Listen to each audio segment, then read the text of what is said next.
Thank you, Chair. Your Excellency, the President, and all protocols observed. Your Excellency, I think the eloquence with which you share your frustration might be what convinces everybody to accept everything you're saying.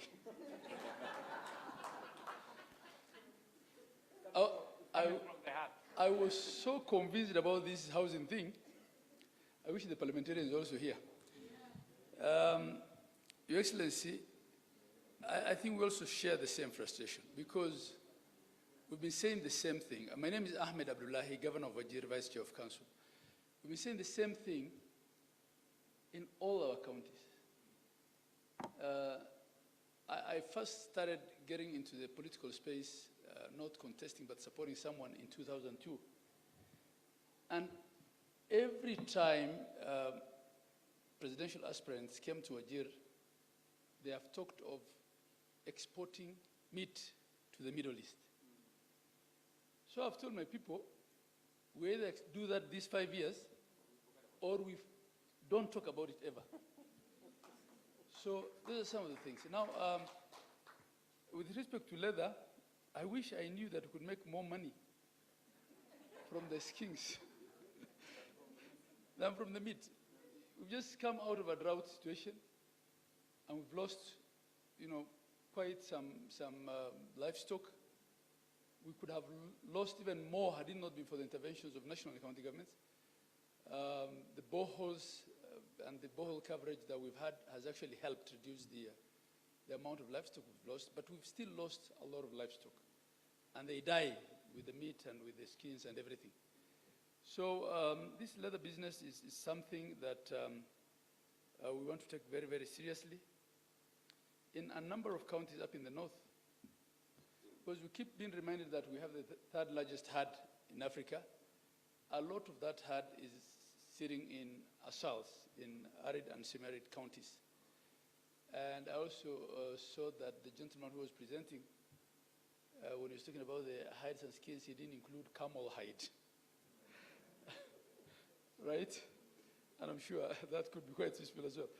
So there's all these abattoirs that were started in these northern counties that are half complete. Some have the structures complete but not equipped. And a lot of them also have factored in some tannery in them.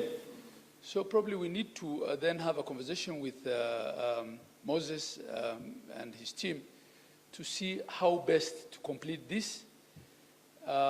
And we don't mind giving them to the private sector, actually, because government is not very good in running business. We can agree that you come, and I would want to encourage the private sector to come out into these arid counties so that you're not taking your money only to the usual suspects. The risk versus return, probably there's better return if you take bigger risks. Come out to our counties, see what there is. There's a lot of value chains. Everything that has been said here, including cotton, can also happen up in the north. There are pictures I sent to Your Excellency the other night of farms in Wajir. We have sensitized people about farming so much that now we don't know how to cope with it. We can't deal with the land management issue because everybody is fencing off land to farm. We don't have sufficient storage. Every other day, my CC sends me pictures of onions and millets farms. We just don't know even how to deal with it now. We don't have the cold storage in place. So from one end of the continent, producing nothing, we might go to the other end. We might have the glut that Ukambani had a few years back with green grams. So for this leather, and there's a lot more that can be done. We are, sold to this idea, and we're willing to work with those in the private sector to come and invest in this sector. And there's a lot of hides and skins that people just waste. We use it as sleeping mats. Sometimes we throw it on top of our thatched houses as roofing. So if we can show that there's money, definitely it's something that we're willing to sensitize our people on. And we also will endeavor to complete these abattoirs. My sister has spoken about electricity. It's a challenge in the far-flung areas.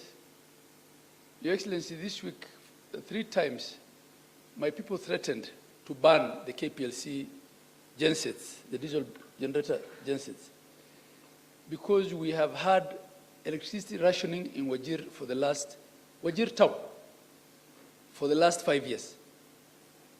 For the last 5 years. And the generator sets that came, I think some weeks back, both of them failed because they're old generators. So electricity is a problem.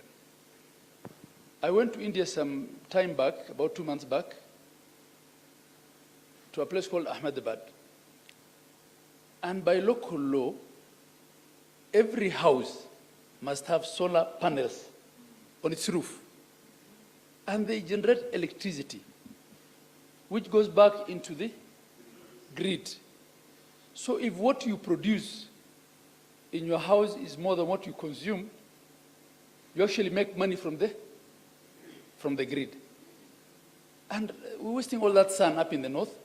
So probably we also need to look at how to force Ketraco to take its transmission lines to Mandera, Yep.